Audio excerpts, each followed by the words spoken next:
Bonsoir Kungers. Bonsoir. Alors il y a de plus en plus effectivement de Roms que vous voyez passer notamment à votre ASBL et qui veulent s'engager sur la voie de l'apprentissage. Oui, absolument. De plus en plus, on voit que les grands groupes de Roms ici à Bruxelles, ils se dirigent vers le marché d'emploi régulier. Auparavant, il y avait beaucoup de travail en noir, des indépendants, d'essais d'indépendants, des faux indépendants, etc., des mendiants. Ça existe encore, bien sûr. De plus en plus, les gens ils savent qu'il y a d'autres opportunités. Maintenant, depuis 2014, le marché d'emploi a été ouvert en Belgique vers l'Europe.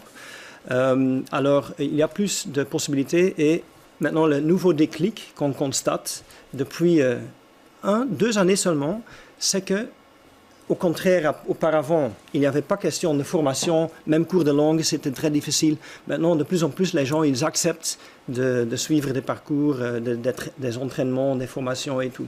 Ouais, il y a vraiment un changement de mentalité, une nouvelle mentalité par rapport à tout ça, par rapport vraiment à la question, alors non pas du travail, mais de l'apprentissage et des formations. Oui, oui, bien sûr. Ce changement de mentalité, c'est quelque chose qui marche très lentement. Mais comparé avec, par exemple, il y a 5 ou 10 années, à cette époque-là, on ne pouvait même pas s'imaginer qu'on arrivait à convaincre des Roms pour s'inscrire.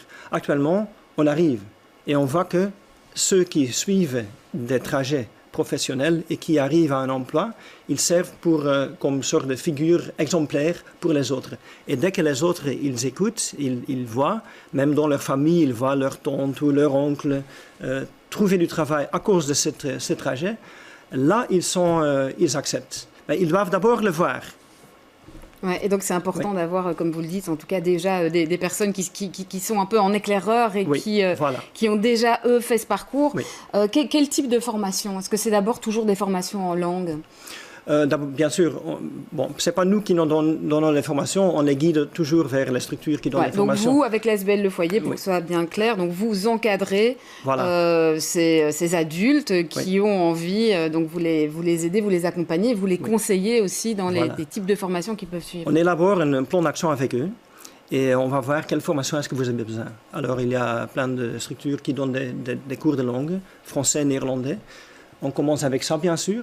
Après ça, il y a des structures de formation. Il y en a plein à Bruxelles.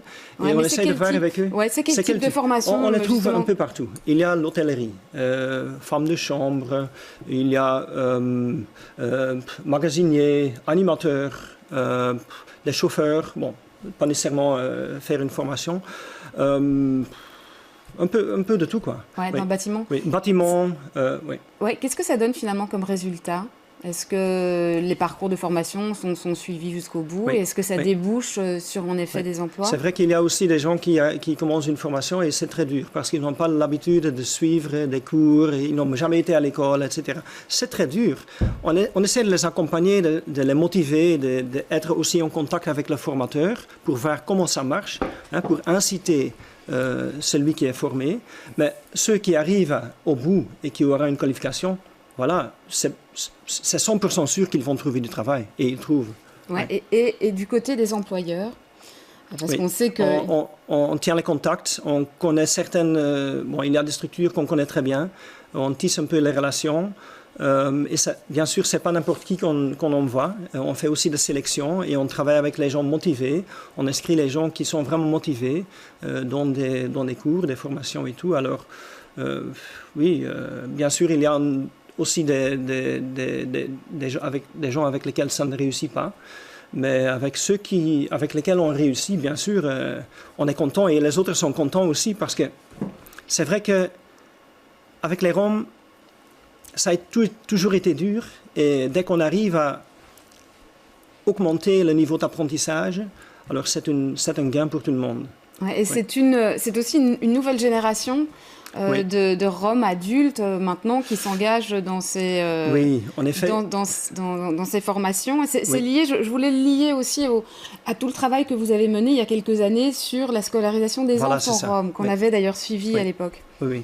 Je pense que, c'est vrai qu'on a travaillé déjà depuis 15 ans sur les jeunes, les mineurs, la scolarisation, et maintenant les adultes qui ont connu la Roumanie, la Bulgarie, dans les années 90, etc., qui ont toujours été en chômage, ils voient quand même la première génération maintenant des jeunes qui ont un travail, qui montrent des exemples, qui ont une qualification quelque part. Et maintenant, les adultes, bien sûr, ils voient ça et ils disent ouais, si les jeunes ils peuvent faire ça, nous, on peut arriver à ça aussi. Bien sûr, on parle de certaines personnes. Il y a d'autres personnes qui restent quand même avec des grandes problématiques.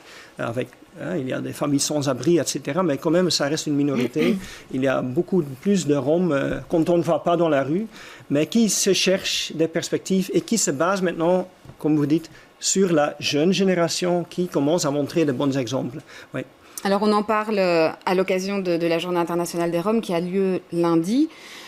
C'est pas innocent si vous venez avec cette question de la formation, du travail, parce qu'il y a beaucoup de stéréotypes, d'idées préconçues sur les Roms, où on imagine que oui. Les Roms ne travaillent pas, jouent de la musique dans la rue, mendient, etc. Oui. On a comme ça ces caricatures, ces clichés sur les Roms. Oui. C'est une manière aussi de les casser, de les déconstruire.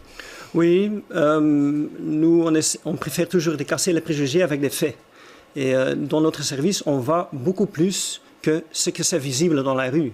Alors, il y a beaucoup plus de Roms, quand on ne va pas, qui essayent de faire leur propre ménage, qui essayent de faire le bien pour la famille, etc. Avec des problèmes, bien sûr, et avec des réussites. Mais on compare aussi avec les années passées, avec il y a 15 ans. Et là, il y a tout à fait une évolution au niveau de la scolarisation, au niveau...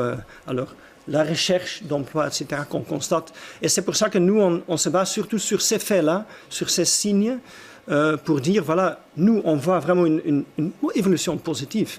Même, comme j'ai dit, il reste la problématique des familles sans abri, des mendiants, etc. Mais ça aussi, il faut bien étudier, analyser comment ça se fait. C'est d'habitude des nouvelles familles qui arrivent, qui sont vraiment au début d'un parcours, etc. Alors, il faut toujours un peu mitiger ce qu'on voit dans la rue, parce que la vérité, c'est beaucoup plus grand. Et prendre conscience de la complexité aussi, hein, de toute cette question, bien sûr. Absolument, oui. Merci, Koen Geurts, on vous laisse filer, parce que je sais que vous avez un débat que vous devez rejoindre justement sur cette question-là. En tout cas, merci d'être venu nous en parler.